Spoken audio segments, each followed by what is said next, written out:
Then we have the 35th vow of Amida Buddha and the salvation of women, which is sometimes a somewhat, you could say, misunderstood vow. Okay, so let's go there. The answer to this question can be found in the commentary of the larger sutra by Jodo Sensei. This would be on page 199. So let's go there. Also, because it's a very important vow, I also introduced it in the second edition of Jodo Shinshu Buddhist teachings. Yes, Sensei, indeed. It is also there. Sometimes so it's so important that I put it everywhere because it actually supports the primal vow. Yes, you could say it's like a clarification that Amida Buddha himself does for the sake of women. Okay, so this can be found in page, as I told you, 199 in the book of the commentary on the Sutra on the Buddha of Infinite Life, commentary on the larger sutra. Let's please read the vow first before explaining it. So the vow says, if when I attain Buddhahood, women in the immeasurable and inconceivable Buddha lands of the 10 directions, who having heard my name, rejoiced in faith, awaken aspiration for enlightenment, and wish to renounce womanhood, should after death be reborn as women, may I not attain perfect enlightenment? Yes. Okay, so like from the get-go, we should understand, as Jodo Sensei says, that womanhood and manhood is just a limited form of us living in samsara, or the world of delusion and suffering. Okay, these are just differentiations as concepts. Okay, in reality, as Jodo Sensei says, our true nature or Buddha nature is not of women and men, not upon birth in the Pure Land of Amida Buddha. So once you are born in the Pure Land and you attain Buddhahood, then you cannot be considered to be a man or a woman or a human or a god. You are an enlightened being, and this is above all kinds of dualities, of samsaric dualities. So this is very important for us to understand. Okay, so it's not like this vow is looking down upon women. It shows that women are equally treated in the salvation of Amida Buddha. The salvation that Amida Buddha offers is for all beings. Yes, and since in samsara, it seems that in our world and in many other worlds, it seems to be the case that women are discriminated upon. Okay, so this is due, of course, to the blind passions of sentient beings, that they create social systems that maybe they don't give women, and they treat women like animals, for example. And this is the case in many religions. Many samsaric religions, they consider women to be less intelligent than men, or that they don't have the same rights. Actually, Shakyamuni Buddha had many great women disciples, many great nuns. And Shakyamuni Buddha was indeed his compassion as a Buddha, since his perfect compassion, is compassion for all beings, for animals, for hell beings, for humans. We also have Buddha Tara, who is a Buddha in female form. And Avalokiteshvara, no? Yes. Avalokiteshvara, yes. Indeed, Sensei, yes. Buddhas, of course, they can manifest in many ways, many male ways, you could say, and many more benevolent ways. For example, Avalokiteshvara and Tara are emanations of Buddhas that have these feminine qualities to it. That doesn't mean that Avalokiteshvara is a woman or that Tara is a woman. It means that the enlightened being that is Tara, the Sambhogakaya of Avalokiteshvara and Tara, they have this nurturing quality. They're like a mother. So they try to present themselves to our human eyes in a way that we can understand. That they love us as a mother would. Yes, they choose to manifest in that way for the benefits of sentient beings. But that of course, is also beyond our understanding. This is inconceivable. Yeah, this is beyond our limited views. But of course, Buddhas can choose to manifest as anything. Yes. Actually, there are stories in Chinese Buddhism, for example, of even Manjushri Bodhisattva manifesting himself as a sick dog, even as an animal. So Buddhas can choose to manifest in any way that they choose, in human form, in the form of a woman, even in the form of a child. Buddhas are not limited by space or by time or by forms. So they use forms to awaken sentient beings. And of course, as Jodo Sensei says, Tara and Avalokiteshvara, they chose to present themselves in these female characteristics for the sake of sentient beings. Okay, so if you go here to page 200 in the same book of the commentary on the larger sutra, Renyo Shonin actually has a long commentary or a detailed commentary on this vow. And he says, Renyo, no? Renyo Shonin. He says, Amida Tathagata alone graciously vowed to save such persons as you and long ago made the 48 vows. Among these vows, beyond promising in the 18th vow to save all evildoers and women, Amida Buddha then made a further vow, the 35th vow, to save women because of the death of their evil karma. You should have a deep sense of gratitude for Amida Tathagata's benevolence in having undergone such painstaking endeavors. So what does it mean? It means that, for example, in our world, for many, even in many Buddhist countries, for women, it's not so easy to live the home life. So imagine you are a woman, okay, and you want to become a Buddha, you want to become an Arahat, let's say, or a holy being. Yes, it wouldn't be so easy for you in a human culture here in this samsaric world to abandon your family, to abandon everything and go to the wilderness. Sometimes this is even difficult to do for men, yes, especially if they have family obligations. Imagine for a woman, yes, for a woman it's even more difficult, yes, because karmically women are more bound to have these thoughts about their children, about their families. Okay, it's not that they are incapable of attaining enlightenment. There are many women who attain arahatship in the times of the Buddha. However, they had an extra, you could say, an extra obstacle. Yes, because not only did they have to practice karmic burdens. Yes, a karmic burden. So not only did they have to practice as hard as men, yes, but they also had to conquer this obstacle of being women, that being criticized by, for example, in the Hindu system, caste system, when at the time of the Buddha, the women, they couldn't aspire to become enlightened. They have to be born as a man. And Shakyamuni Buddha didn't care about this. And he also taught the Dharma to many women, yes, even to prostitutes. So his compassion was perfect. So he also taught the Dharma to women because they also had the Tathagata Garbha. As all beings in the 10th quarters, they have this potential to awaken to their own Buddha nature. Okay, but the thing, it has to be said, and this is very realistic, that many women, not all of them, but many women have this difficulty that they cannot easily abandon their family obligations. Okay, so it could be said that men don't have this extra obstacle.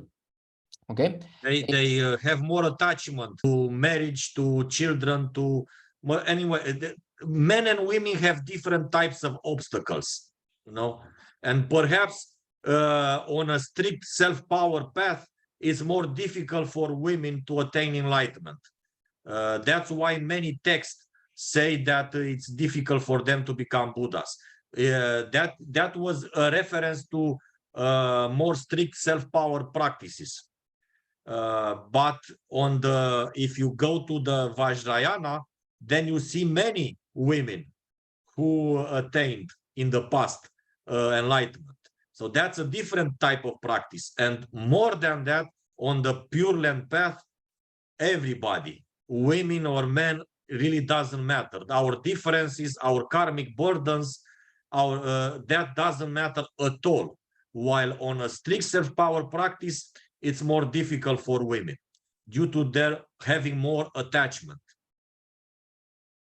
Yes, so it's very important for us to understand that yes, as Yosho Sensei says, women have different karmic conditions as men, and but the thing to bear in mind here, now getting more realistic, is that even though women can become nuns in this last Dharma age, and we also become, let's say, monks, let's call it by the same lineage, it will be very hard indeed, because even though let's say if I'm a woman and I go to a monastery and I try to practice very hard, it would be very difficult to attain enlightenment, just as it is difficult for men to do so.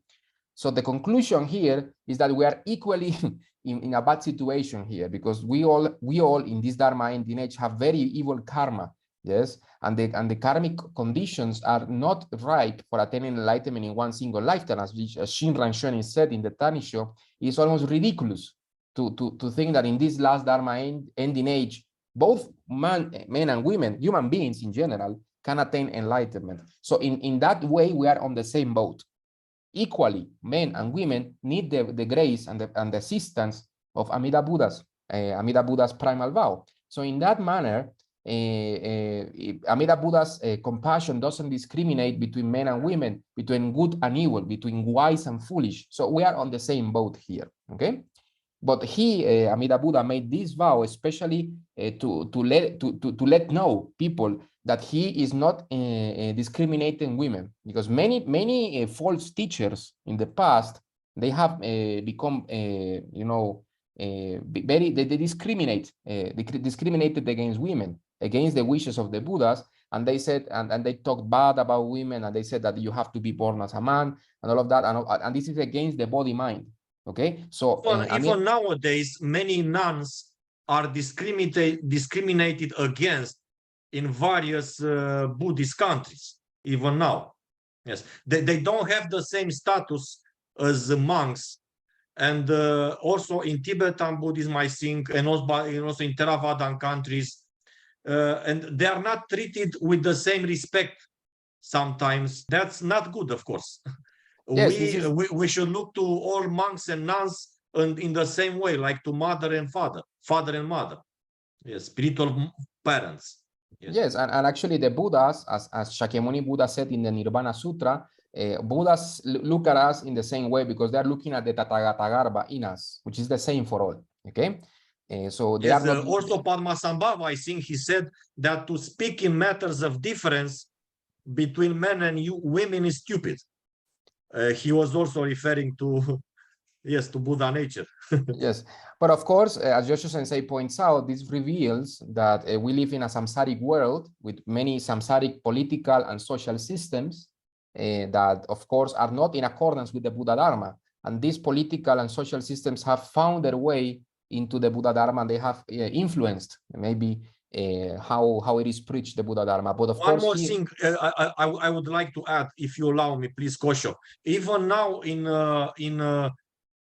for example, in Nishi Honganji branch or Higashi Honganji branch, they often accuse us of being, I don't know, too traditionalist or sometimes against women and so on, or too patriarchal, because we dare to speak, for example, about the duties of men and wife, the different duties of men and women in marriage. But they don't allow women to become monshu or patriarch of the school, you know. So they always choose their monshu or their supreme leader in both Nishi and Higashi branches only from men.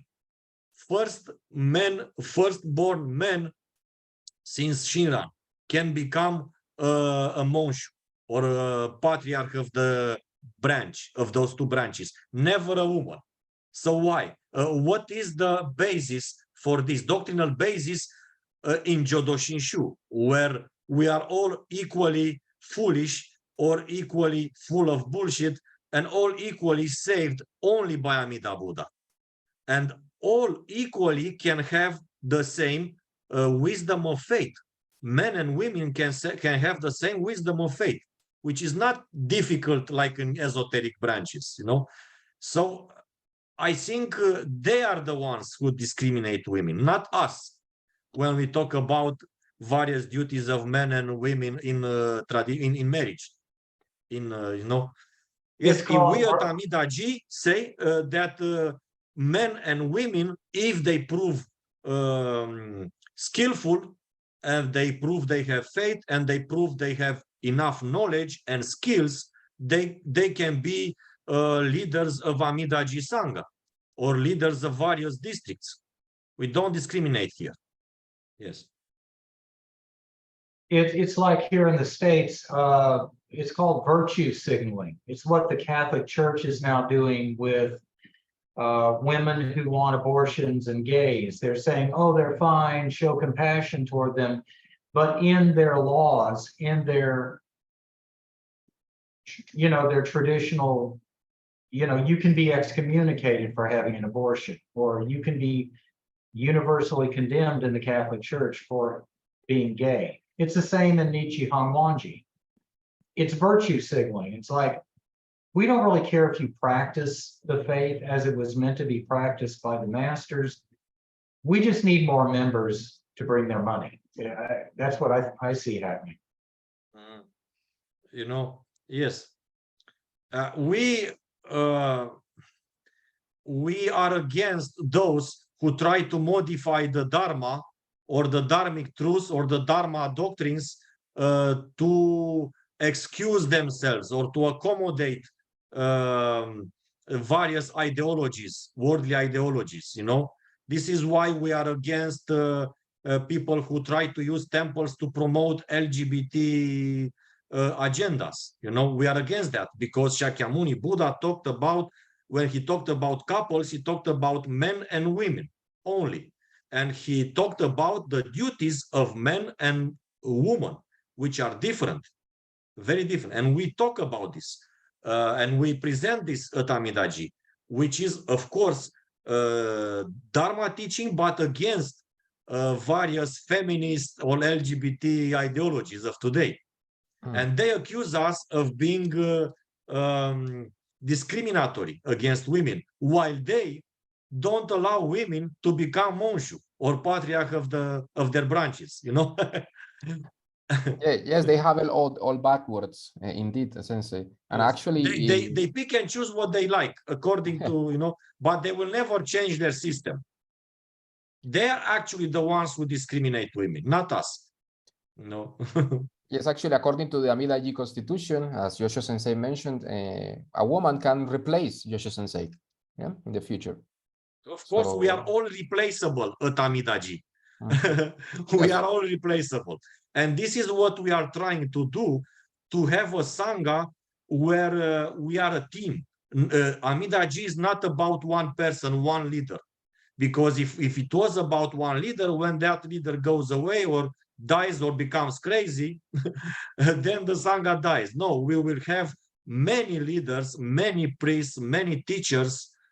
And if one goes away, if one goes crazy, there are many others who can continue.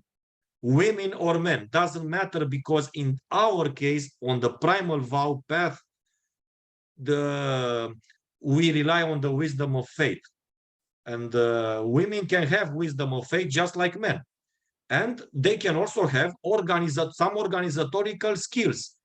I saw many, perhaps I saw many more men with organizatorical skills, but I also saw many women with administrative skills. And so you never know. We have to be open. We have to be open to any possibility. If a woman appears and she is very good, then we have to promote her. But we don't promote some persons only because they are women. You know, we don't try to fill a quota, you know. We have to have 50% men, 50% women priests. No, we don't care about that. If you are skillful, if you have faith, if you have knowledge, you are promoted on the basis of your skills, knowledge, and faith, not on the basis of your sex. Yes. Yes, this is very important indeed, Sensei, because here at Amidaji, we actually want to include women. We don't want to be seen in a good light by certain political groups. We don't care about it. We care about the Dharma, and we care about not discriminating against anybody. Okay, we only want, and the quality and faith, knowledge, and your skills. That's what matters and what can promote you within Amidaji. Indeed, Sensei. Okay, shall I go to the next question, or maybe somebody else wants to add? So it's clear. Wait, just one thing I wanted to add. So this vow, 35th vow, actually enforces the 18th vow. So Amida Buddha made his 18th vow, in which he promised that all beings who say his name, have faith in him, and wish to go to his pure land will go there, all beings.